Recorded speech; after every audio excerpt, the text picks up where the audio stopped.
Today we're going to talk about how to continuously improve yourself and revolutionize your real estate business as a real estate agent. So today we're going to talk about Kaizen, which I did not know until I went on the internet myself. So it is basically a practice in which to understand, to enhance your processes, your product, and your services. And as real estate agents, we have a process, we have services, and we have to make sure that we are giving the best methodology and quality systems so we can actually improve our business to grow our businesses. Exactly. Therefore, what we wanted to talk is the principle of continuous improvement, and we wanted to talk about in 3 areas that we wanted to do it. The first thing is incremental change. Definitely we want it to be a small and consistent improvement over the time. The reason is if we wanted to do super big and we cannot accomplish the way consistently, then it's going to disrupt whole system. The second thing is involvement,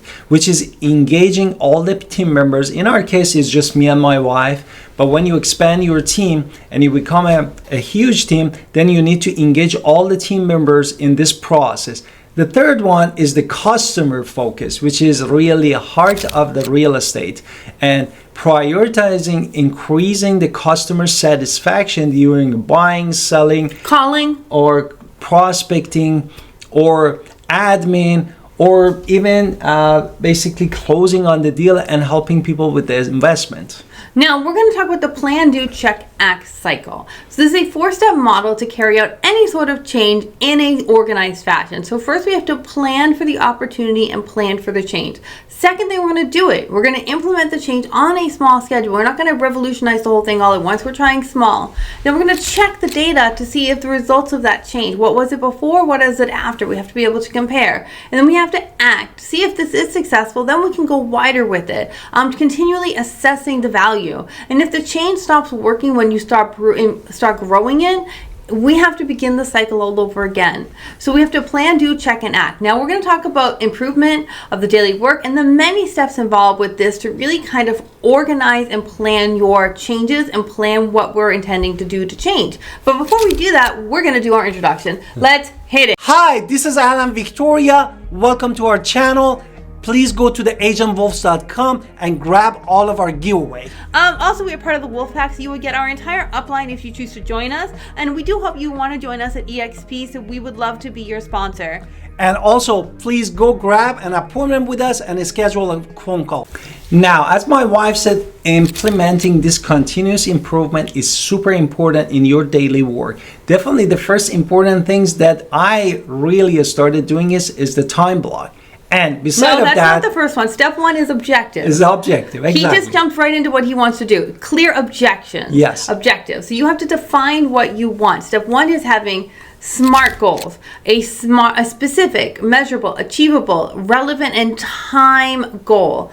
And then the second thing is what? Is basically mapping your business, creating a current process in your business, how things flows, and then identifying where you are wasting time or resources. This means we are constantly writing down what we do during the day. I know that's actually hard for a lot of people because you think all of these other things are important, but even if we take 1 second to write down 10 seconds of what you just did, had a 20-minute phone call with the client, whatever it is, you need to write it down. Number 3, why are we writing it down? Because we're gathering data. You need to collect this data to make changes to your baseline. If you want to buy tools or have surveys or observations or performances or even the coolest new AI thing that you're thinking of buying, you need to have data to see if this AI is actually going to be worth it for you to purchase based on, what can it do for you? How can it free your time? Exactly. The next one is really brainstorming solution. In our case, it's just me and my wife as a team. But if you have a bigger team, definitely involving your team in generating ideas for the improvement. That is really the key. And also encouraging the team members for creative thinking and value all of the suggestion that comes on your way. This means that we have to actually have meetings, daily meetings, and it's not just our to-do list. It is really for brainstorming purposes, what might get new ideas. And what's nice working with my husband is we can share ideas in the middle of the day. Like yesterday I said, I have an idea, this is what I did, and he was like, oh, interesting, or whatever. Or vice versa, he'd be like, what do you both think about this? Oh yeah, it's a good idea, we should definitely try that. So like we have to brainstorm. And what is nice about working is we get to talk to each other multiple times a day.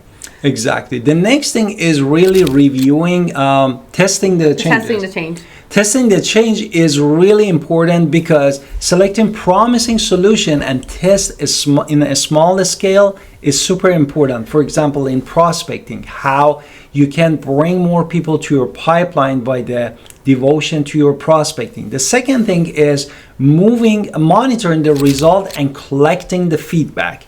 That's, for example, my wife, when I was prospecting, she understood that I need to be more courteous when I was talking to the client or a potential client, and the way the tone that you're using. Therefore, monitoring and getting feedback is going to help you. Without taking everything personally. Number 6, we're going to review the results. So we're going to look at the data from before and after the change to see if it is working. So we need to see if things are working. What's the next step? Next step is standardizing the successful change.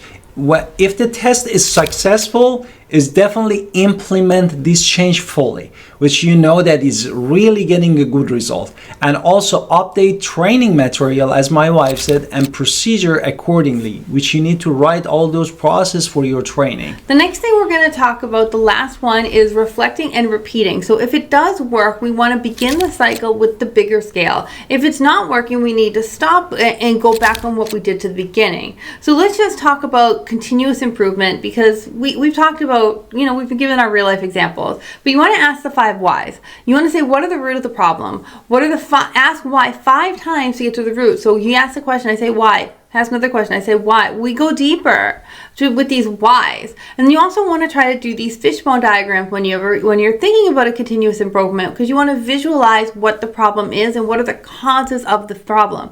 Because if you can figure that out, that's amazing. And another thing to do maybe is a Pareto chart if you have a lot of data, and that might be something to think about. So you could look at the data set and think. What about encouraging? Exactly. Therefore, embracing also a culture of the continuous improvement is super important. For example, the first thing is the encouraging. When your partner or the team member taking action, you encourage them that they're taking action, but also you open the communication for all the team that have the feedback, and you are open to those feedback. The next thing is not only the feedback, but also recognizing and give the rewards for the improvement in your team or even yourself if you are the single real estate agent. And then definitely providing training and resources for your team could be very beneficial. The last thing we're going to talk about is challenges, right? So if there is a challenge, we need to communicate with everybody why the solution might be what it is. What is the benefit? Because if not everybody is in on this, it means they don't have a lack of engagement because they weren't given the why. And insufficient data is going to give you insufficient results. So we have to make sure we're getting the right data. So you have to look at a challenge and realize that we need to come up with a solution to the problem, be solution oriented all the time. And remember, this journey of continuous improvement is a never ending cycle. We're never just going to say, oh, one day we're better. We don't level up like in a video game where you just get to the end and they bring you to the next level. It is continuous. The game is never ending in our life because we are always striving for excellence. And we're always striving for innovation, and we always have to be responsible for our own change. Exactly. And don't forget to go to our website, agentwolfpro.com, and grab an appointment from our calendar with Alan Victoria Pinder, real estate agent professionals in the state of North Carolina. We love to help and level up your business, and we wanted to be your sponsor at eXp Realty and also providing value and feedback. And please also watch all of our videos here, and we connect with you next time.